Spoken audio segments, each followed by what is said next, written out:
Hey, this is Elijah from Breakdance, and in today's video, I'm going to show you how to set up sending emails on form submission using Breakdance's Form Builder. Typically, when you have a form, you want it to do something, and that something most often is send an email. So when somebody submits this form, I want it to send me an email with the information from the form. To set that up, we just click the form in the preview. And on the left side in the Properties panel, let's open up the Actions section. The form by default has the email action, but if it didn't, you could click the Actions After Submission dropdown, find Email, and select it. Once that action is selected, you can open the action popover to configure the email. You can see a list of all the emails this form is going to send when it's submitted. And yes, you can have multiple emails sent out for a single submission. For now, we'll just work with this one.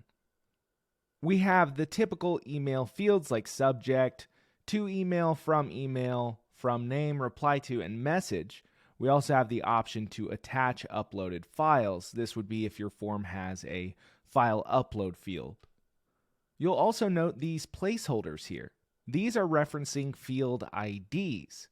You can see a list of available fields by clicking the plus icon in each email field. So if I want the from name to be the message instead, I can drop that placeholder in. And once we're happy with the way our email is configured, we can add another one with completely different settings, or we can duplicate the original one and modify it slightly. With regard to the placeholders and field IDs, let's take a look at where those are defined. Let's go up here to the Form section in our Properties panel, and let's click on a field. Under the Advanced options for this field, we will see ID. This is the name that will be used in the placeholder when working with the email action. It's always good to make sure all of your fields have IDs. New fields by default will have a randomly assigned ID.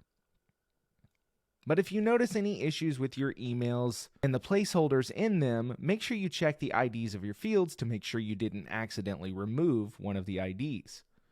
So that's about all you need to know to set up an email action when your form is submitted.